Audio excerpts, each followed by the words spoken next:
make about leadership. Today we're going to be having multiple conversations, and the one thing that I had to remember is when people of power and privilege are in a room having conversations that are going to determine influential decisions, what is the one thing I would want to share with you as a person that's on the outside of this space? And for me, that was make room for the little voice that doesn't get to be at the table, whatever that looks like. It can be inclusion around the deaf community. It can be inclusion around, people of color. It can be inclusion around the LGBTIQ plus community. It can be inclusion around the scientist who just happens to not speak English as well as other people, so nobody takes her seriously. So I do hope today we get to inspire one another, because leadership is not just the position you are holding and the tables you got to buy at this fantastic event at the Maslow. So without further ado, I would like to welcome the man behind what I'm going to call this movement. I met Dr. Nick in 2019. It's almost 4 years to the day.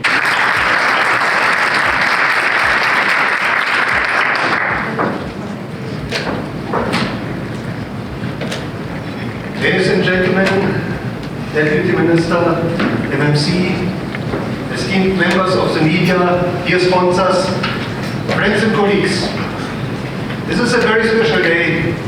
It's a day that has been in the making for 13 years, because it is really the legacy of the 2010 FIFA World Cup, and I hope you have good memories, because I think what South Africa collectively achieved in those days is remarkable, and it had everything to do with leadership, right from the president, every level of government, business, civil society, churches. The people in the street came together to deliver what stands today as still the best World Cup ever. And I just want to touch briefly on the leadership ROI of 2010. And you might remember it was voted by the visitors, the customers, as the best World Cup ever at 92%. FIFA gave us a 9 out of 10 for service delivery. The CNBC scorecard rated South Africa 90%. Just look and remember the infrastructure, the new airports, the roads, the hotels, the how train, tourism, massive impact on tourism, and nation building. The nation came together, civic pride index, the highest ever, and business confidence, the highest since 1995. And you might not remember this, but the exchange rate in 2010, at the end of the FIFA World Cup, went all the way up to 7 rand to the dollar. So this is what is possible when we all come together and we co-create solutions for the country. It is my deepest belief this is a great nation, possibly the greatest nation on planet Earth. It's a great people. I lived here for 30 years. I'm married to a South African lady, and I love this country. And I want to give you the opportunity to come together and to co-create. And it is my great pleasure to call on the Minister, the Deputy Minister, to address us and to open the summit.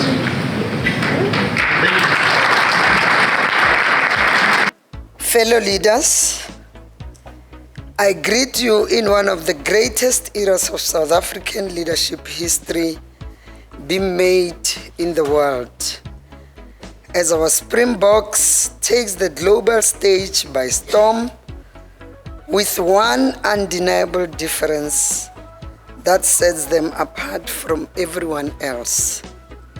Having just returned from France and watching them play with a heart-stopping frenzy,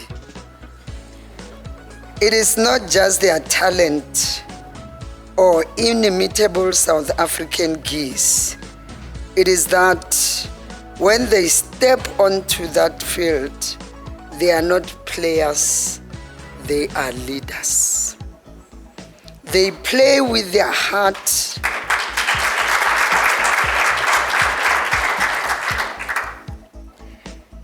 They play with their hearts for every South African, not just for themselves. They stand together as a band of brothers and put everything on their line for each other, but mostly for each and every one of us. That is leadership. Sitting on the return flight home, it was this that I contemplated in context of all that we're dealing with in South Africa, especially from government perspective. We are continuously disappointing South Africa, especially on issues of load shedding and on corruption. But we must all put our hands together for the Minister of Electricity. He's doing his best. It's getting there. So there is hope. You know, yesterday I was in a workshop, strategic planning workshop of the Department of Planning, Monitoring and Evaluation, and they were saying there's a trust deficit. And these are things that we don't want to hear, but let's hear them so that we are on our toes and we build back better. And this is what Sputla and the support that the President is giving in Cabinet is going to do, to help us build back better. So there is hope, Mataban. It goes without saying then that being a leader, whether in the public or private sector, whether in sports or politics or anywhere in the world, it comes down to heart. You must feel it. You must be compassionate about it. And once you do that, you'll surely be like Siya Kolisi and them. Unfortunately, that heart for people is not what leadership in governments are showing all across the world. We are not unique as South Africans. We are seeing challenges across the world. In SADC, in the continent, geopolitics, whatever you are seeing happening across, these are the challenges that are confronting. As we watch with horror the scenes playing out in wars at Gaza, to the Ukraine, to the more than 35 armed conflicts in Africa. And so, as governments all over the world, we face a very tentative, vague, and maybe not so bright future. But we still have an opportunity to build back better. Conversations of this nature, dialogues of this nature will help us to self-correct. And thanks to Nick and his team for putting this together. One thing is certain though, nothing in the next 3 to 5 years will be as we know it today. Nothing. As a result of precipitous globalization, intensifying conflicts, and increasing multipolarity of the world, which is not a bad thing for us as the developing world. But governments all over the globe do face unprecedented, multi-layered, and intricately complex challenges. Citizens' needs and expectations are evolving more rapidly than governments can keep up with, and becoming more sophisticated. Our citizenry is becoming more sophisticated. More is being expected from national, regional, and local governments on a daily basis, not just here in South Africa, but all over the world. Even the world's best functioning governments have uncertainties. They have gaps, they have challenges, but also we have opportunities and infinite potential in meeting citizens' expectations. Simultaneously, information technologies are strengthening the citizen's voice and transforming your role vis-a-vis the decision-making processes are beginning to lie more with active citizenry rather than only with governments, with a hybrid, shared responsibility and accountability beginning to emerge unseen before. While South African culture has always been civil society centric, having achieved political freedom on the back of activism, coming from Department of Planning, Monitoring and Evaluation, as government, we are dealing with ways to focus engagement on accountability and shared responsibility with active citizenry. This is new for everyone, and with anything new comes its own set of challenges, but also possibilities and opportunities. As an example, we have amongst ourselves, and I'm leading that process, a deputy minister cycle where we go around and dealing with service delivery issues. So we come together, all deputy ministers of service delivery, home, housing, electricity, all these departments. We go to a place for a month. We came there. We say, what are the service delivery challenges? We sit with mayors, we sit with MECs, and we try to say, alone, guys, you can't. But we also take SOEs, we take the private sector, they are part of us, and we are proud of you guys, holding hands and partnering with government. And by the time we go there, lock, stock, and barrel, when we move out, there's impact. So this is the approach we thought, let's do it as deputy ministers. And we see that it's bearing fruits, because we started this during lockdown and we are sustaining it. And we think going forward, because we're using the district development model, it will help us to bring all the spheres of government under one. We deal with the silo mentality issues.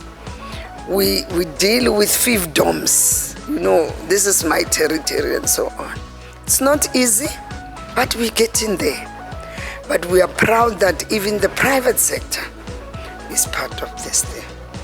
It's bearing fruits, and it's going to help us to improve, because the biggest challenge currently is the backlog on service delivery. However, facing the future and its intricate levels of complexity, it's a different story. The uncertainty of the future is presenting critical challenges, and governments around the world deal with the sheer colossal size of the organization in respect of organizational culture, as well as the public sector's general adversity to change, which directly impacts levels of government innovation and learning pace. Leadership has an important part to play in this regard, as it provides a vision and cultivates an organizational culture that embraces positive change towards the achievement of that vision. In order to maintain the fine balance between the creation of public value and optimizing efficiency, government leaders are required to combine strong personal commitment through their political agendas and disruptive conceptualized thinking.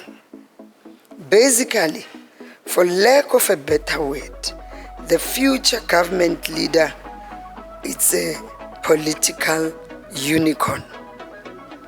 Future government leaders must have a clear understanding of the performance anatomy of the public sector, along with a strong vision for the future that is citizen-centric in all respects, navigating public sector organizations, employees, citizens and stakeholders towards a vision where the end goal is clear to every citizen and not lost in the journey.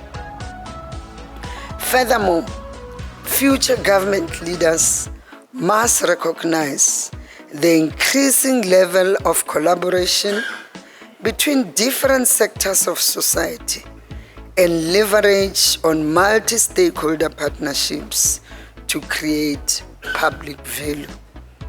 In the present world, societal trends are evolving continuously. Most of these trends are based upon social intelligence and open, consistent dialogue, which in contemporary times is catalyzed by the increasing prevalence of social media at individual and organizational levels. In this scenario, we need future leaders who can deftly traverse through these trends and interact in uncharted territory. These future public sector paragons are energized by populist service to citizens and stakeholders. They will find new ways of combining a strong vision with passion for creating the government of the future in a trusted, sustainable, and collaborative society. And on that note of what a possible future of the public sector could be, then I can tell you, I also can't wait. I'm looking forward. Thank you very much.